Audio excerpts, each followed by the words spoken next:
안녕하세요, 세라입니다. 우리의 삶은 큰 변화가 생기기 전에는 전조 증상이 나타납니다. 지금의 삶이 조금은 힘들고 버거운 당신이라면 분명 더 좋은 것이 오기 위함입니다. 분명히 더 좋은 것이 올 거예요. 고난과 역경을 그 자체로만 바라보면 왜 내게 이런 일이 생긴 걸까? 내가 이렇지 뭐. 나는 되는 게 없어. 이렇게 좌절과 낙담에 빠져 아무것도 할 수 없게 됩니다. 우리는 조금 멀리서 나의 사건을 바라보고 알아차리고 판단해야 합니다.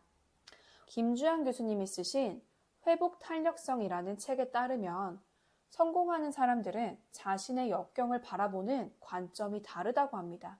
역경을 긍정적으로 받아들여 그것을 도약의 기회로 삼는 것이죠. 그것이 바로 회복 탄력성의 핵심이라고 합니다. 관점을 바꾸는 거죠.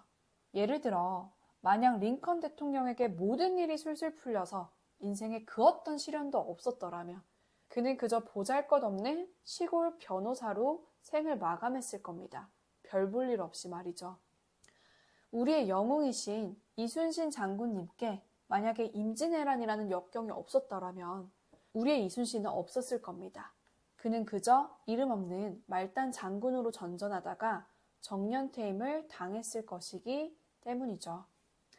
이처럼 역경으로 인해 나락으로 떨어졌다가도 강한 회복 탄력성으로 튀어오르는 사람들은 대부분의 경우 원래 있었던 위치보다 더 높은 곳까지 올라가게 됩니다. 그러니 이들에게는 역풍이 오히려 반가운 존재죠. 고난과 역경은 성공을 위한 발판이 되는 것이고 위대한 업적을 세울 수 있으니 역경은 더 이상 두려운 존재가 아니라 반갑고 기쁘게 맞이해야 할 존재가 되는 겁니다. 하지만 누구나 이럴 수 있는 게 아니잖아요. 이순신이니까, 대단한 사람이니까 했겠죠 하는 생각이 드시는 분도 있을 겁니다. 실제로 마치 고무공처럼 강하게 튀어오르는 사람이 있는가 하면 유리공처럼 바닥에 떨어지자마자 산산조각이 나고 말아버리는 그런 사람들도 있기 때문이죠. 그리고 통계적으로 봤을 때 이 유리공의 비율이 2배 이상 많다는 겁니다. 아마도 우리가 두려워하는 이유는, 주저앉게 되는 이유는 이것 때문일 것 같습니다.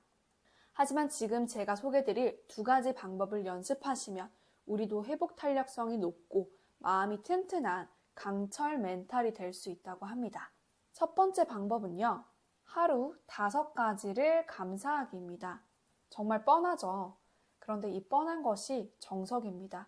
우리가 자신을 사랑하고 받아들이고 인정해주고 부족하고 찌질한 나여도 용서해야 한다고 해요.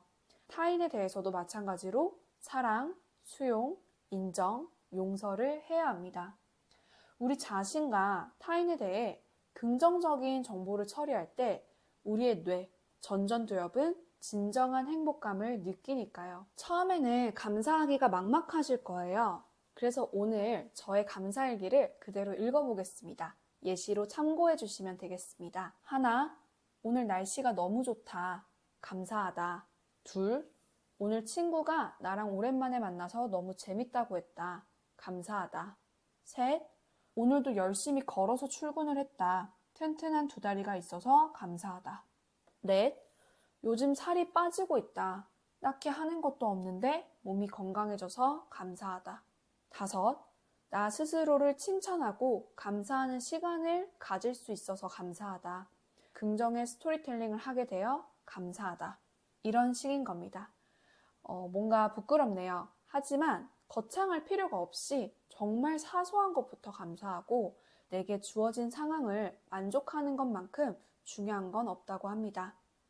2번째 방법은요, 긍정의 스토리텔링 하기입니다. 저는 주로 부정적인 생각이 들 때 이 방법을 쓰려고 노력합니다. 그냥 말하는 거예요.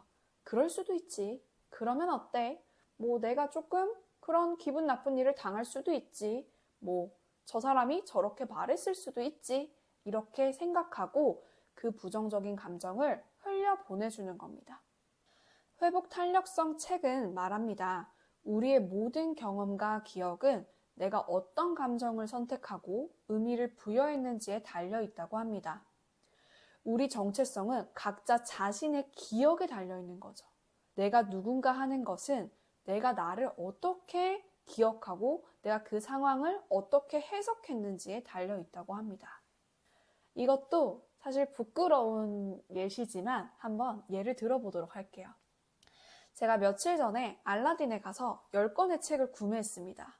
그런데 그날 할인 이벤트로 뽑게 해주는 거예요. 그래서 할인을 받고 책을 구매할 수 있게 되었습니다. 그런데 사실 그 과정이 말씀드리기에 조금 제 자신이 찌질하고 민망하지만 그때 제가 무슨 생각을 했냐면요. 책을 10만 원을 넘게 샀는데 뽑기를 한 개만 뽑게 해주는 게 좀 비합리적이지 않나? 내가 손해보는 거 아닌가? 얼마부터 뽑기를 뽑을 수 있는 거지? 이런 생각이 드는 거예요. 그래서 직원분께도 여러 개를 뽑아도 되는지까지 제가 물어봤어요. 정말 민망하죠. 그런데 직원분이 안 된다고 하나만 뽑으라고 하셔서 한 개를 뽑았는데 5등 꽝이 나온 거예요. 그랬더니 직원분께서 다시 한 개를 더 뽑아보라고 하셔서 4등에 당첨돼서 2,000원 할인을 받게 되었답니다. 집에 돌아오면서도 뭔가 찜찜하고 할인을 별로 못 받은 것 같고 내가 산 책에 비해서 뽑을 수 있는 기회가 너무 적지 않았나? 이런 기분이 계속 드는 거예요. 근데 이 기분을 그냥 좀 기분 좋게 바꾸고 싶더라고요. 그래서 어떻게 내가 긍정의 스토리텔링을 할 수 있는 거지? 이런 고민을 해봤습니다. 그래서 다시 생각해보니까 하필이면 제가 간 날 할인 이벤트를 해서 의도치도 않은 혜택을 받게 된 거고 그리고 직원분이 너무도 간대하게 제가 꽝을 뽑았는데도 불구하고 한 번에 더 기회를 주셨기 때문에 제가 할인을 받게 되었던 거잖아요.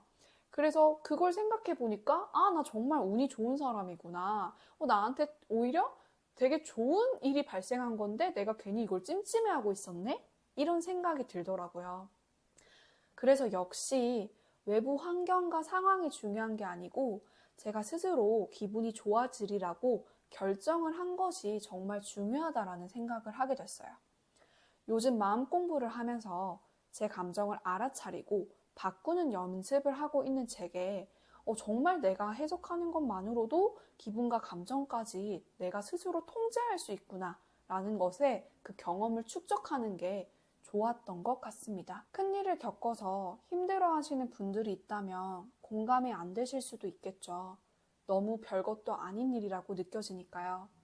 다만 하루하루 이런 것들이 쌓여서 우리는 큰일이 왔을 때도 튀어오를 수 있는 탱탱볼이 되기를 바라봅니다. 관점을 바꿔서 긍정적으로 세상을 바라보면 우리는 다 해낼 수 있습니다. 두려움을 없애는 것이야말로 우리가 도전하고 성취할 수 있게 되는 방법이니까요. 그러기 위해서 앞서 소개드린 2가지 방법을 통해 긍정적인 스토리텔링, 긍정적인 해석의 능력을 쌓고 우리도 나아가기를 바라봅니다. 고난은 축복이 됩니다. 반드시 당신께 그렇게 될 거예요.